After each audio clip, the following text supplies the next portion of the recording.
بسم الله الرحمن الرحیم. د نبوي سیرت و دوهمې برخې ته بیا هم ښه راغلاست. السلام علیکم ورحمت الله وبرکاته. الله تعالی جل جلاله پیغمبر علیه الصلاۃ والسلام وایي الله تعالی جل جلاله مخلوق پیدا کړي نو زه په ټولو کې د ټولو څخه غوره فرقه یا په غوره ډله یا په غوره قوم کې وګرځولم. بیا د هغوی په دوه غوره ډلو کې هم د هغې ډېرې غوره ډلې څخه وګرځولم. بیا قبیلې غوره کړلې او زه یې په د ټولو څخه غوره قبیله کې پیدا کړم. بیا یې کورنۍ غوره کړه، زه یې د ټولو څخه په غوره او بهتره و ښه کورنۍ کې وګرځولم. نو زه د خپل ذات د پلوه او د خپلې کورنۍ د اړخه څخه یعنې د دواړو خواو څخه د ټولو څخه غوره او بهتره یم.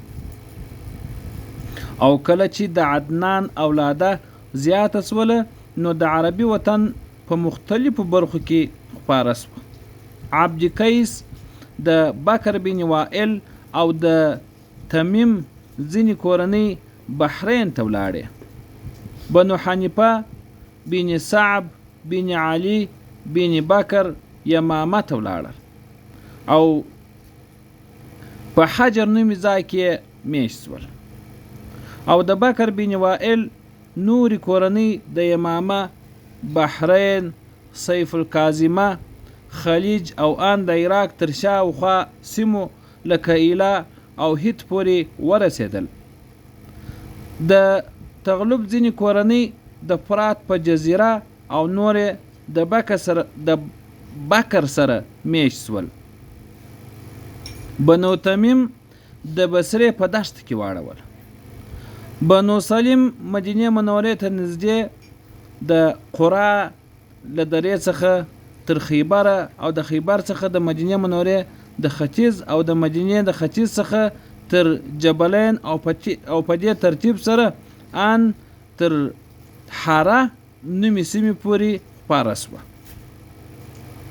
ثقیب په طائف او حوازن د مکې په ختیځ او د اوتاس په برخه کې چې د مکې او بصرې په لاره کې پرته ده ځای پر ځای سوله. بنو اسد د تیما په ختیځه او د کوپې په لویدیځه خوا کې میشت سول. د دوی او تیما ترمنځ د تی قبیلې بهتر نومي کورنۍ اوسېدله. د دوی د ځای څخه تر کوپې پورې د 5 شپو مزل و. زبیان کورنۍ د تیما سره خوا کې تر حوران پورې پرته وه.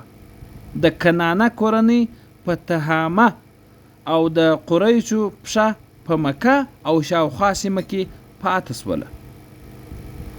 خو هغوی ډېر خپل منځي اختلافات درلودل، اتفاق نه درلودی بلکې چت او پرک.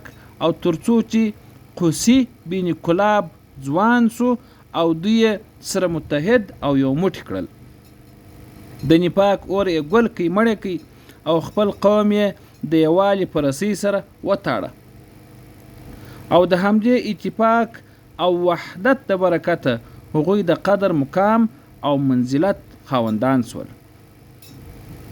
اوس د عربو حکومت او امارت څه ډول و، څه رقم و.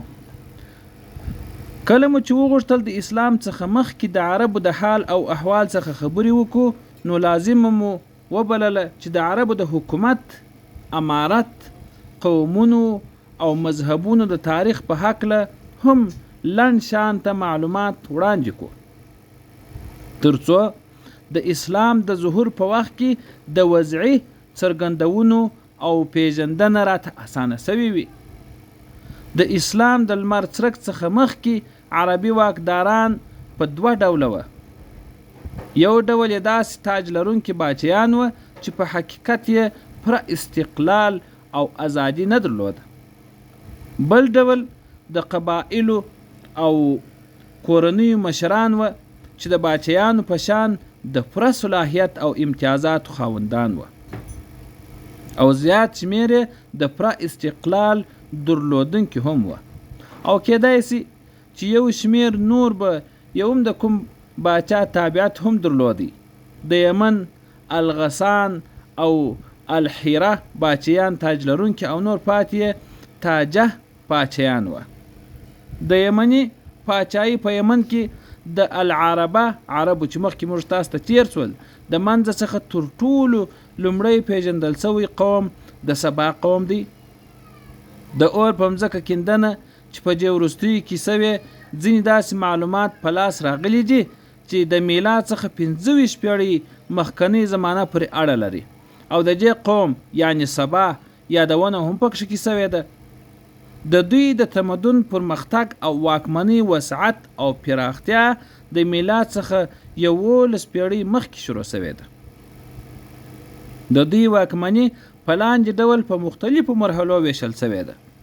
اول له 650 قبل المیلاد څخه مخکې پیړۍ په دې وختونو کې د دوی باچیان مقرب سبا په نامه یادېدل. پایتخت یې د سرواح شار و چې لا تر اوسه پورې د معرب شار لویدیځ لوري ته د یوې ورځې مزل په اندازه لیرې مسافه کې نشي او هغه نښانې شته. نښانې هلته لیدل کېږي او د خریبه په نامه یادول کېږي. د یمن په تاریخ کې مشهور بند صد معرب هم په همدې دوره کې جوړ شوی دی. ویل کېږي چې د سبا قوم د واکمنۍ لمن دومره پراخه وه چې د عربي وطن په دنن او بهر کې ډېرې مستعمرې درلودې. دویم د 650 قبل المیلاد څخه تر 115 قبل المیلاد پورې په دې دوره کې دوی باچیان د سبا د باچیانو په نامه یادېدل او د مقرب لقب یې پرېښوی. پایتخت یې له سرواح څخه معرب ته انتقال کړي او اوس هم د صنعا ختیځې خواته 80 میله لیرې د دې ښار معرب نښې او نښانې لیدل کېږي. دریم د 115 قبل المیلاد څخه تر 300 میلادي پورې په دې دور کې حمیر قبیلې د سبا باچیان ته ماتې ورکړل او د معرب په ځای د ریدان ښار خپل پایتخت وټاکه. دا ښار وروسته د زپار په نامه ونومول شو. ځینې اثار تر اوسه پورې یریم ته نږدې د منور په غره باندې باقي پاته دي. د هغوی انحطاطه زوړچا د همدې دورې څخه پیل شوه. تجارت له ناکامه سره مخ شو ځکه چې لومړی د حجاز پر شمال انباتیانو خپل تسلط ټینګ کړي او د سبا قوم یې د دې ځای څخه یووی پسې واخیستی او ورپسې رومیان په مصر، سوریې او دوهم ځل دپاره په شمالي حجاز باندې د تسلط او واکمنۍ وروسته بحري تجارتي لارې هم تر خپل کنټرول لاندې راوستلې او بحري لارې پر دې باندې وتړل شوې.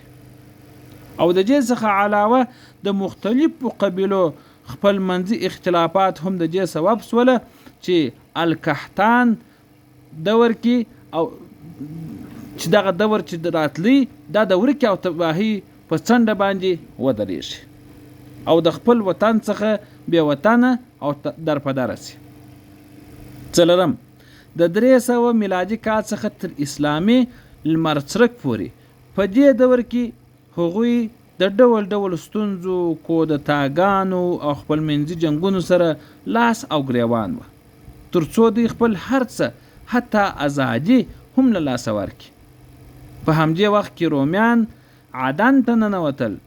حبشیانو د دوی په مرسته او د همدان او حمیر قبیلو له داخلي جګړو څخه په استفاده سره په 340 میلادي کې د لومړي ځل دپاره یمن ونیوی چې تر 308 میلادي پورې له همدوی سره وو.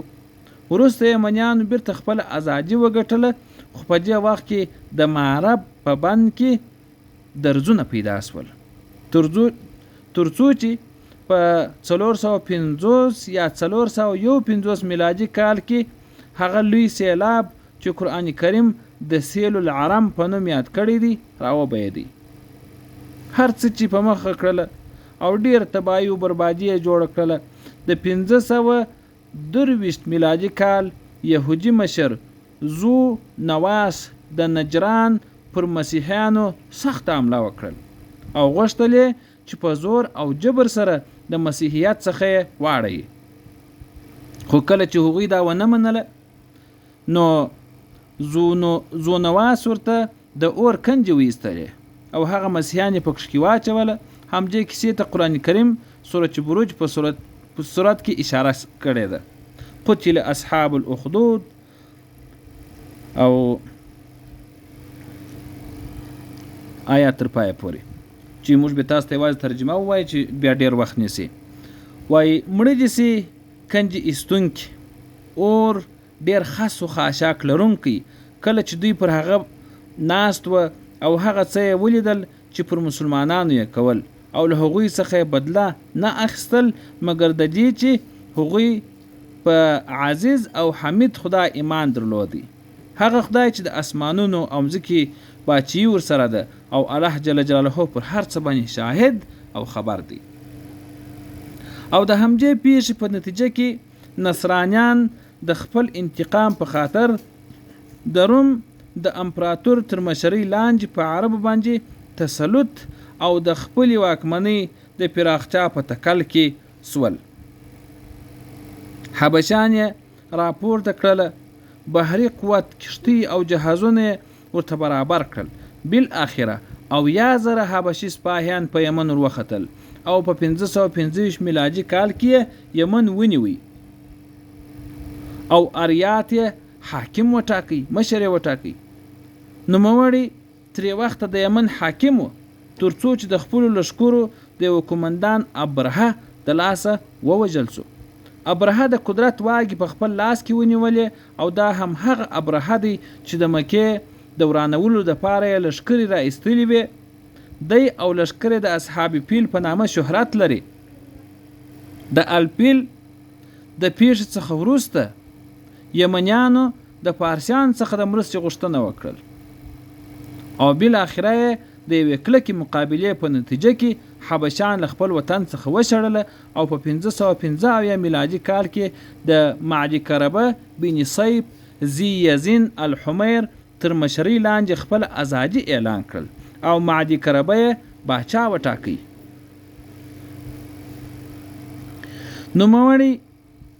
نوموړي یو شمېر حبشان د خپل خدمت او چوپړ د پاره د ځان سره وساتل ترڅو یو ورځ د همدې حبشي خدمتګارانو لخوا ووجل سو او د په مرګ سره د زی یزین د کورنۍ حکومت هم پای ته ورسېدی.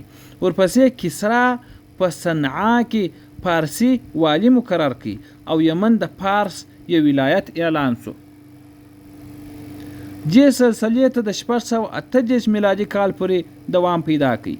خو په همدې کال پارسی والی بی اذان اسلام راوی. په همدې کال پارسی والی اسلام راوی او په دې ترتیب سره په یمن باندې پارس تسلط او واکمني ختم شوله. د حیره باچی د کوم ورځ څخه چې لی قوروش په 1550 او 1590 قبل المیلاد کې پارسیان سره یو کړي و. د هغې ورځ څخه په عراق او شاوخوا سیمو کې د پارسیانو حکومت چلیدي. دا وخت دوی د زور او دبدبې وخت او هیڅ چای هم مقابله نسوي کولای ترڅو چې 316 قبل المیلاد کال کې اسکندر مقدوني د پارسیانو باچا لومړنۍ دارا ته ماتې ورکړل او په دې ډول سره دا دولت تجزیه سو. ملک التوافی ور باندې حاکم اسوله. دا لړۍ تر 210 میلادي کال پورې جاری و. په همدې وخت کې کحتیانو هجرت وکړي او د عراق ځینې کلي ډلې سیمې ونیولې. ورپسې عدنانیان راغلل او له دوی سره د کشمکش او جنجال وروسته د فرات جزیرې څه برخې قبضه کړې. پارسیان د دوهم ځل دپاره د 226 میلادي کال څخه را په دې خوا د اساني دولت د بنسټ ایښودونکي اردشیر په دوره کې د قدرت خاوندان شول. نوموړي پارسیان سره متحد کړل او په گاونډیو عربانو یې قبضه ولګوله. په نتیجه کې د کزاعه قبیلې خلک مجبور سول چې شام ته ولاړ سي. حیره او انبار هم د اردشیر د ولکې لاندې راغلل. د اردشیر په دور کې په حیره او د عراق او عربي جزیرې په کلیو ډلو سیمو کې د میشتو قبیلو لکه مغذر او ربیعه والی جزیمه ډلوزاع چې دا ډلوزاع نومېدی اردشیر پوهېده چې په عربو باندې حکومت کول او د هغوی له حملو څخه ځان ساتل تر هغه پورې ممکن نه دي تر څو یې پر دوی داسې یو څوک نه وي ګمارلی چې له قومي او ملي قوت څخه برخمن وي. په قوم کې ځای ولري او وکولی سي چې له رومیان سره د مقابلې په وخت کې د دوی مرسته لاسته راوي. او هم د عراق عربان د روم تر قبضې لاندې شام کې اوسیدونکي عربانو په مقابله کې ودروي. همداراز د الحیرې له والي سره به د پارس لشکرو یوه غونډه هم موجوده وه ترڅو د حکومت په خلاف د صحرانشینو عربانو د پاڅون په ټکولو کې ورڅخه کار واخلي. جزیمه په 258 میلادي کال په شاوخوا کې مړ شوی دی. د جزیمه د مرګ څخه وروسته د صابر بن اردشیر په دوره کې عمر بن عدي بن نصر اللخمی د لخمیانو د لومړني حاکم په توګه د حیري والی وټاکل شو. لخمیانو تر هغه پورې په هیر باندې حکومت کاوه ترڅو قباز بن پیروز د پارس واکدار وټاکل شو. په دې وخت کې مزدک هم را پیدا شو. نوموړي د فساد، فحشا او اباحث لور ته بلنه پیل کړل. قباز او نورو ډیرو د مزدک دا بلنه ونه منله. وروسته قباز د هیري مشر المنظر بن معصمه ته لیک واستاوه او هغه هم د نوي دعوت ته راوبلی، خو هغه د خپل غرور د کبله دا غوښتنه ونه منله. نو قباز هغه عزل او پر ځای د مزدکی مذهب یو پیر و حارث بن عمر بن حجر الکندی د هیري والی مقرر کړي. د قباس څخه وروسته د پارس مشري د کسرا نوشیروان په غاړه کې ورولوېده. نوموړي د مزدکی مذهب سره ډیره کینه درلودل. مزدک او د هغه ډیر پیروان یې ووژل. منظر یې بیرته د حیران والی وټاکی. حارث یې راوغوښتی خو هغه د دارالکلب ته وتښتېدی او بیا هم هلته مړ شو. له منظر بن معصمه څخه وروسته حکومت د همدوی سره و ترڅو د نعمان بن منظر دور پیل شو. په دې وخت کې زید بن عدي العبادي د نعمان په خلاف یو توطیه جوړ کړله او د همدې توطیه په نتیجه کې کسرا ور باندې په غوسه شو او هغه راوغوښتی. خو نعمان لومړی په پټه سره د آل شیبان مشر هانی بن مسعود ته ورغی، خپل مال او اولاد له هغه سره پریښول، بیا د کسرا په لور باندې وخوځېدی.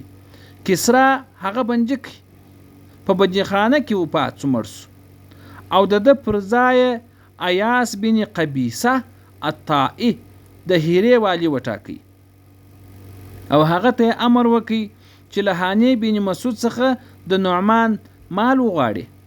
خو هانی دا ونه منله چې د نعمان مال ورکي. نو کسرا د هانی په خلاف د جګړې اعلان وکي او خپل لشکري د ایاس په مشري د هغه په لور ورمارچ کړه. په دې ترتیب سره د زیقار په سیمه کې د دواړو خواو ترمنځ سخته جګړه ونښته چې په پای کې بنو شیبان بری وموند او پارسیانو ماته وخوړله او دا لومړنی ځل و چې عربو عجمو ته ماتې ورکړه. دا پیښه د رسول الله صلی الله علیه وسلم د ولادت څخه لا مخکې شوې ده. رسول الله صلی الله علیه وسلم به حیره باندې د ایاس بن قبیصه د حکمرانی د پیل څخه 8 میاشتې وروسته زیږیدلی دی. په ایاس پسې د حیره ولایت یو پارسی نژاد شخص ته وسپارل شو، خو په 632 میلادي کال کې د حیره ولایت بیرته د آل لخم کورنۍ ته چې مخکې موږ ته بیان تیر سو په لاس ورغی او منظر چې په معرور سره مشهور وو والی وټاکل شو. خو د ولایت له 8 میاشتې نه پرسوي چې د خالد بن ولید رضی الله تعالی عنه تر مشرۍ لاندې اسلامي لښکر ورباندې وروختلې. د شام حکومت کله چې عربانو له خپل اصلي ټاټوبي څخه کوچېدل پیل کړل نو د قزاعه کورنۍ ځینې پښې لکه بني صلیح بن حلوان چې بنو زجعم بن صلیح له اولادې څخه وو د شام په پوله کې میشت شوي وه. رومیانو دا کورنۍ د ځان کړلې او غوښتل په دوی سره له یوې خوا د صحرا او وچ د عربانو مخه ونیسي او له بل پلوه د پارس په مقابل کې ورڅخه ګټه واخلي. په دې ترتیب سره د هغوی دپاره بیل باچا وټاکي. د دوی باچا د 2 میلادي پیړۍ د پیل څخه تقریبا تر پایه پورې دوام درلودل. تر ټولو مشهور باچا زیاد بن الحبوله او د دوی د باچي لړۍ هغه وخت پای ته ورسېدله کله چې د الغسان کورنۍ د جاعمه ته ماتې ورکړل او په دې سره د رومیانو د خوا د شام باچي هم الغسان ته وسپارل شوله. نوموړي کورنۍ د رومیانو د مزدورانو په صفت تر 14 هجري کاله پورې د شام په عربانو کې حکومت وچلاوه. خو په نوموړي کال کې د حضرت عمر رضی الله تعالی عنه د خلافت په دوران کې د یرموک د غزا په نتیجه کې د دوی حکومت پای ته ورسېدی او د دوی وروستی باچا جبله بن علی ایهم اسلام راوي او د مسلمانانو سره یو ځای شو. د حجاز باچي څه ډول و؟ ترڅو چې اسماعیل علیه السلام ژوندی وو د مکې مشري او د بیت الله شریف مسؤلیت له همده سره وو. خو کله چې هغه د 120 کلونو په عمر د دنیا څخه رحلت وکړي نو دا مسؤلیت چې زامنو واخیستی. او په بل روایت کې قیدار بیا نابت په غاړه واخیستی چې دا د اسماعیل علیه السلام اولاده ده او له دوی څخه وروسته د مکې مشري د دوی نیکه مغزاز بن عمر الجرهمي ته وسپارل شوه. خو د اسماعیل علیه السلام اولاده که څه هم مشري له نورو سره و د ډیر قدر او عزت خاوندان و ځکه د دوی پلار او نیکه کعبه شریفه جوړه کړې وه. د وخت په تېرېدو سره د اسماعیل علیه السلام د اولادې نوم او نشان مخ په ورکېدو سو.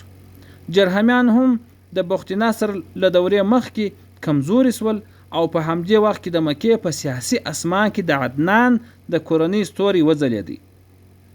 په ذات العیر کې په عربانو باندې د بخت نصر د تیری په هکله را نقل شوی روایت هغه چې وایي په دې پیښه کې د عربو مشر د جرهم د قبیلې څخه نه و زموږ د یادې شوي خبرې پخلاوی کوي. د عدنان کورنۍ د بخت نصر د 2مې حملې 508 قبل الميلاد په وخت کې یمن ته وتښتېدی. برمیاه علیه السلام چې د اسرائیلو نبی و معد لځان سره شام ته بوتلی او کله چې د بخت نصر فشارونه کم سوله معد بیرته مکې ته راستون سو. خو هغه وخت په مکه کې له جرهمیانو څخه یوازې جرش بن جلحمه پاته و. معد د هغه د لور سره واده وکړي او له هغه څخه زوی نزار پیدا سو. نور د جرهمیان وضع هم مخ په خرابېدو سوله. څوک به چې مکې ته راتلله نو د دوی به ورباندې ظلمونه کول. د کعبې ټول مال یې ځان ته خاص کړي. دې کار عدنانیان په غوسه کړل او کله چې د خزاعه قبیلې خلک په مرزهران نومي منطقه کې میشت سوله او ویل دل چې د جرهمیانو او عدنانیانو وضع ښه نه ده. له همدې وضع څخه په استفادې او د عدنان د قبیلې د ځینو کورنیو په مرسته یې د جرهمیانو په خلاف جګړه پیل کړله. بالاخره یې د 2مې میلادي پیړۍ په نیمایي کې جرهمیان د مکې څخه وشړل او د مکې مشري دوی په غاړه واخیستله. جرهمیان چې کله مکه پرېښوله نو ځینې شیان یې د زمزم په څاه کې واچول او خوله یې ورپټه کړه. ابن اسحاق وایي عمر بن حارث بن مزامن الجرهمي د کعبې شریفې 2 هوسۍ او حجر اسود دواړه د زمزم په څاه کې ښخ کړل او بیا له خپلو ملګرو سره د یمن په خوا باندې وخوځېدی. د مکې پرېښودل د جرهمیانو ته ډیر غم او د خفګان باعث ول او په دې هکله عمر داسې وویل چې د شعر ترجمه یې داسې ده: ته به وایې چې د حجون او صفا ترمنځ هیڅوک نه وه او نه د مکې د شپې د خوا څخه جوړ شوو محفلونو کې کومه کیسه ویونکي د شپې کیسې ویلي دي. موږ د دې ځای اوسېدونکي وو خو د وخت ناکردو او خرابو قسمتونو او نیمه خوا نصیبونو تباه او برباد کړلو. اسماعیل علیه السلام په 20 قبل المیلاد پیړۍ کې چیر شوی و. نو په دې سره ویلی سو چې جرهم قبیله تقریبا 21 پیړۍ په مکه کې اوسېدلې او د 20 پیړیو په شاوخوا کې حکومت تر باندې کړی دی. په دې پسې د مکې مشري د خزاعه کورنۍ ته رسېدلې ده خو 3 لاندني مسؤلیتونه له مقدار کورنۍ سره پاتې شوي دي. اول د عرفات څخه مزدلفې ته د خلکو لیږدول او په یوم النفر یعنی د ذوالحجې 14مه ورځ د مینا څخه د تللو اجازه ورکول. دا وظیفه د بنو الغوث بن مره چې د الیاس بن مغدر له کورنۍ څخه و په غاړه وه. دوی ته صوفه ویل کېدل. د یوم النفر په ورځ به تر هغه پورې بل هیڅ چا هم جمرې نه ویشتلې، د شیطانان به نه ویشتله تر څو به چې د صوفه یو کس جمرې ویشتلې نه وای. او کله چې به خلک د جمرې ویشتلو څخه فارغ سوله نو د صوفه خلک به د عقبې دواړې خواوې ونیولې او تر هغه به بل چاته د تګ اجازه نه ورکوله تر څو چې به دوی ټول نه وتلی او چې دوی به ټوله ولاړه نو بیا به نور خلکو ته د تګ اجازه ورکول.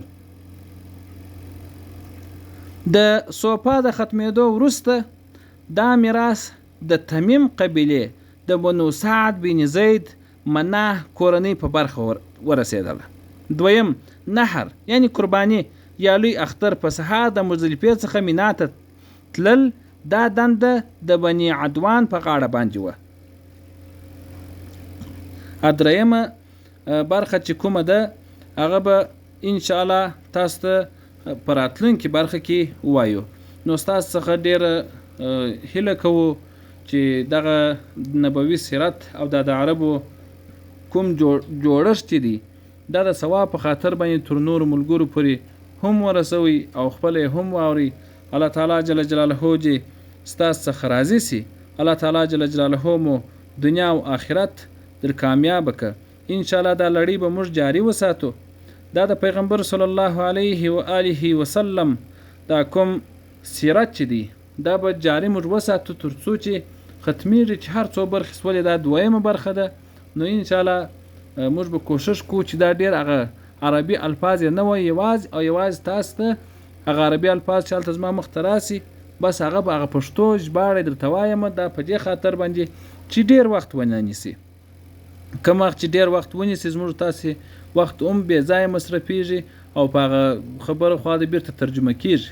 نو په دې خاطر باندې هم هغه عربي الفاظ تاسو ته نه وایو، یوازې پښتو الفاظ تاسو ته وایو. نو ستاسې د حوصلې څخه ډیره زیاته مننه. د تعالی دې ستاسې دنیا او آخرت دواړه در روښانه کړي چې زموږ د ناچیزه اواز تاسې اوري او په هغه کې چې هغه کوم د پیغمبر علیه الصلاۃ والسلام سیرت دی هغه اوري، الله تعالی جل جلاله دې ستاسو دنیا او آخرت دواړه در روښانه کړي، د تعالی جل جلاله دې در څخه راضي سي. السلام علیکم ورحمة الله وبرکاته ومغفرته.